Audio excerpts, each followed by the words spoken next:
Hey everybody, it's Wednesday, it's time for Building Blocks. I'm Brian Fitzy, and today I thought we would go back and visit that track that we put together in June and then worked on a little bit in July. It's crazy that it's already August. But we worked on chopping up the tracks and taking something that we created ourselves and sampling ourselves live in the moment, being able to chop everything up and create something new.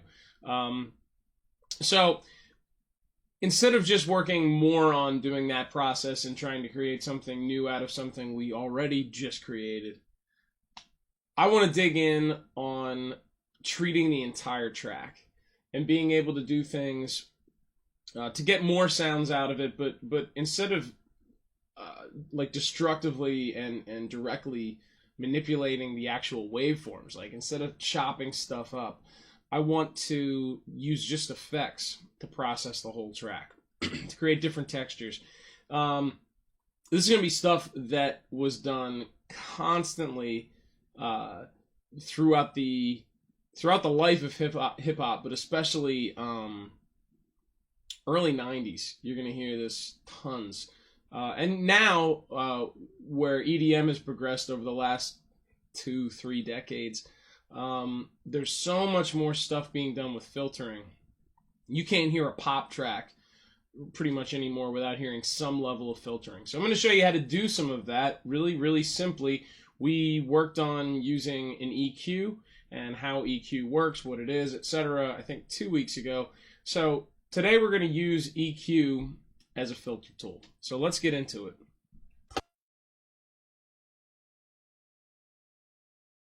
All right, so I've got Pro Tools here.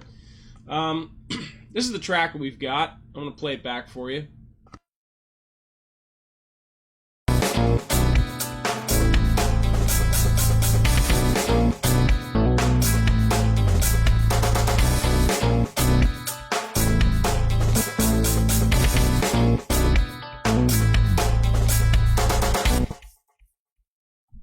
All right, so we can make a couple of decisions here.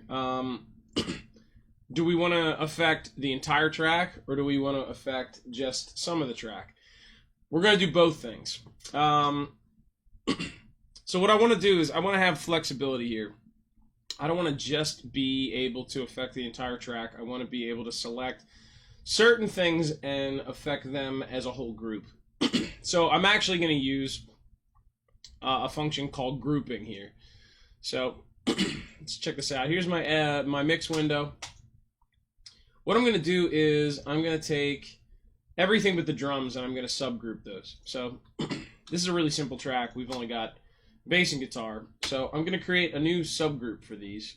In Pro Tools, it's going to prompt you to create a new track. I'm going to call this All But Drums. Or let's call it, how about guitar, bass? That works for me. It's a little bit obvious. So that's going to create that. Now, you can see here, all of these tracks, the bass, guitar, and the second guitar, the one we processed, are all being fed into their own fader. So let's check out playback, and I'll just mute that channel.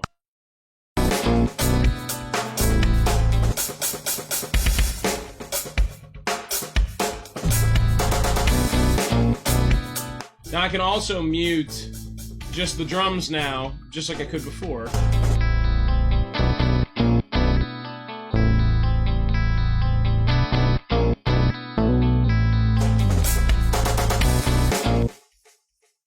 All right, so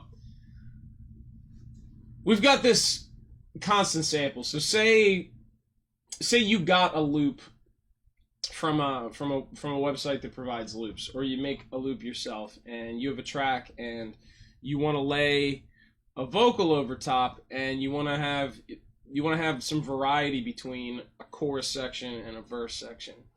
An easy way to do that would be I like to keep the drums separate so they have a different vibe.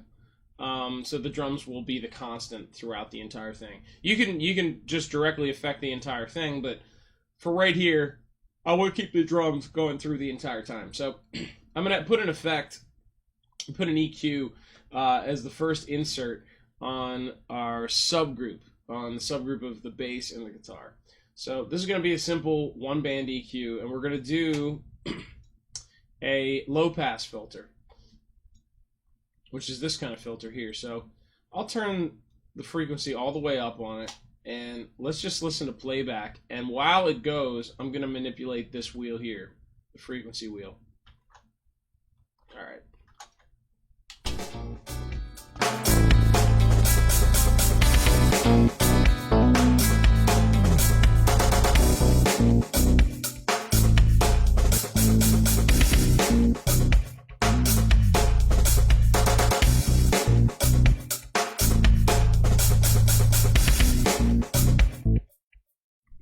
Now, the first thing you might notice listening to this, especially if you're listening with headphones, which you should totally be doing right now, is, well, we basically just hear the bass now. Why not take the guitar out? The thought process here is that this is all baked in. It's all a single track that we're manipulating. So instead of having the luxury of being like, oh, well, we got this sampled, 4-second loop, why don't we just, we'll just mute certain things in the loop. You won't be able to do that. It'll be a single file, a single waveform. So you can manipulate stuff pretty aggressively here. If you wanted to isolate, basically just get the bass, especially if it's like a real round synthy bass like the one we have here, this is how you can do it just with EQ. It's not a perfect process, but you'll get some kind of sound out of it. And one of my favorite things from all the different producers that I've worked with, especially working with Joe Nicolo, who's a great friend of mine now, Philly legend, is it's a sound. So, like when we arrive at a sound that we've created, it's like, well, it's a thing. Do we like the thing? And you run with that. It kind of simplifies the creative process a little bit. Now, we just currently have this EQ floating in like a static state, and that's cool. It is what it is. It's doing its own thing, but it's doing just that all the time. I want to be able to have it go on and off. So what we're gonna do, excuse me, apparently I'm more exhausted than I thought I was. We're gonna do a thing called automation. So I'm gonna click. Every DAW does this differently, but we're gonna do automation of the frequency, because that's the control that we were moving. So instead of having to manually move that, we'll be able to just flick it back and forth. The other thing that we could automate instead is we could automate just the bypass on it, the master bypass, so the thing that turns it on and off. So we'll go under here, under this, and let me switch windows for you. We're going to switch over to the edit window. And on this window, we're going to select that, one of the automation options. Let's just do master bypass. That's a little bit easier to do. So we've got several times through this phrase. And I'm going to let it go once without, and then once with the effect. So we'll switch over to one bar editing. And let's just put a little dot here. This will be an automation mark. You can drag it up. So we'll listen.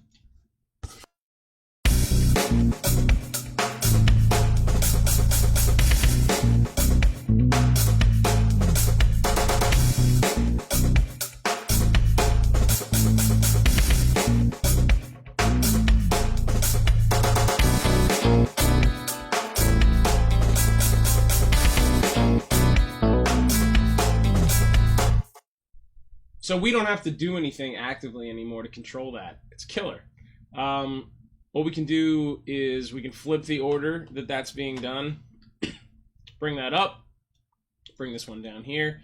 We'll let it go like 2 times through the pattern, and then we'll call that the verse. So these 16 bars here, we'll just or these 8 bars, we'll just let it run with the filter on, and then it'll jump back out.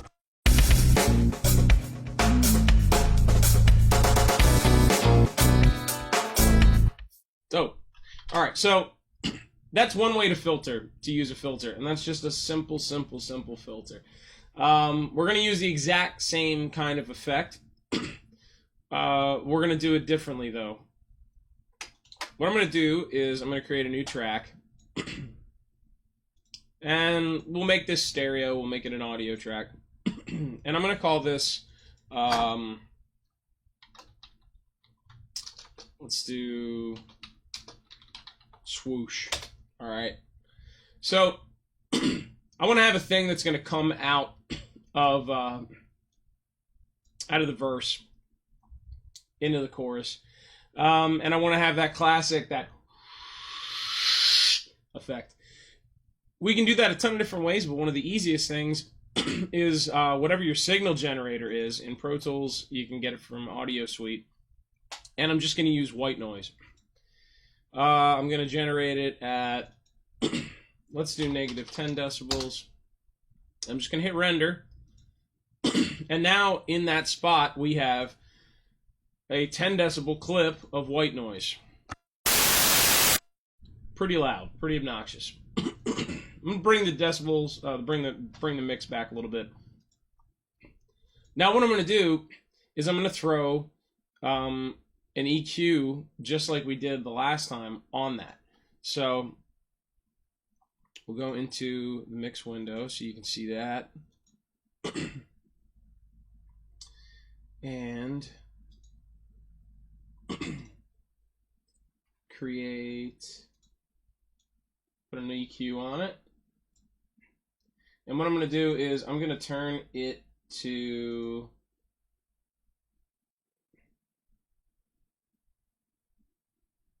we're going to experiment with doing this both ways. So I'm going to play back so you can hear this. And I'm going to start with the filter doing a high pass. We'll hear what that does.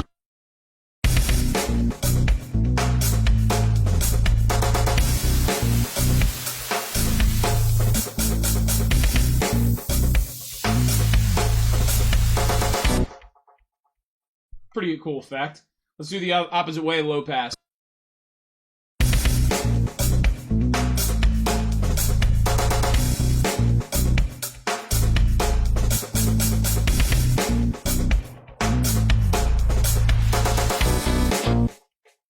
That way's cooler. That's way more the sound that we want. So what I'm going to do is I'm going to automate that, just the frequency sweep, because we don't need to mess with the on and off. So frequency is automated. We'll go back to the edit window. And what I'm going to do here is same thing we did with the previous thing. I'm going to go into the automation settings. Now every single DAW does this differently. If you're using Fruity Loops, you're going to be able to do automation there as well. I used to use Fruity Loops all the time, and it's incredible the stuff that you can do with that software. And it's a little bit easier to do than in Pro Tools. At least it feels like it. All I'm going to do here is I've got the frequency automated, 2 points, and I'm just literally going to just drag this one down. So it's going to start really, really, really low. And I'll create another point here just to flatten that out. Our starting point is also all the way up because that's where the filter was sitting. So that's cool. Let's just delete this one. I don't need this one now. All right, let's listen to playback adjust the swoosh.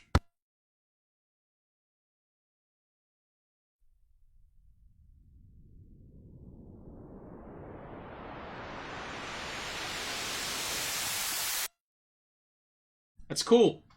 I'm gonna put a little reverb on it because it'll make it just sit even cooler. So I'm just gonna do a real simple reverb, and this will give it like a tail on the end of it when it comes out. So I'll just play just the end.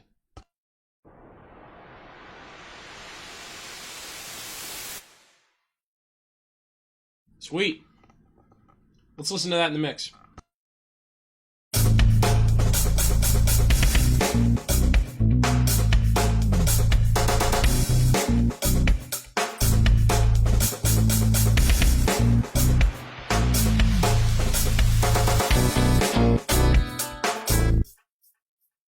Last thing I want to touch on here.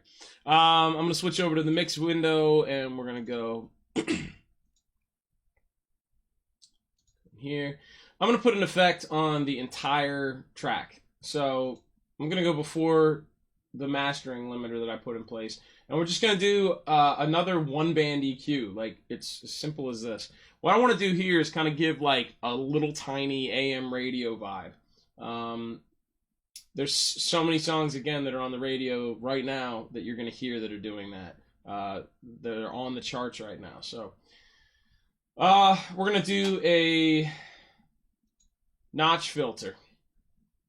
Actually, you know what? Let's do a peak filter.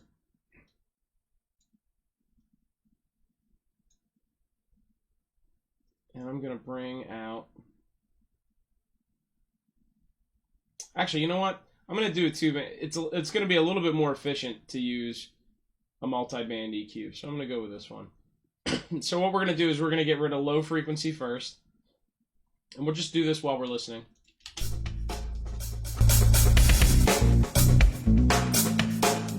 I'm going to get rid of highs.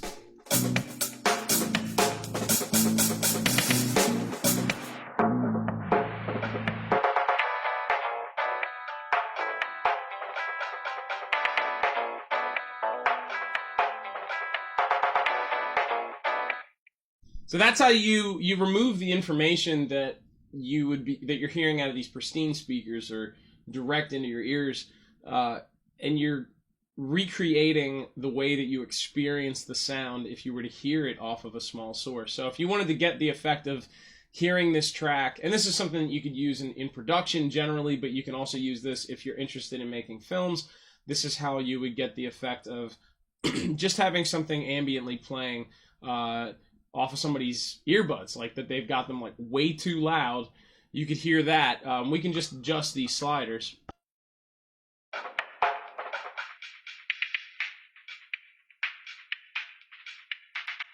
Where you're just hearing these very, very specific frequencies with everything else rounded off and sloped off and destroyed.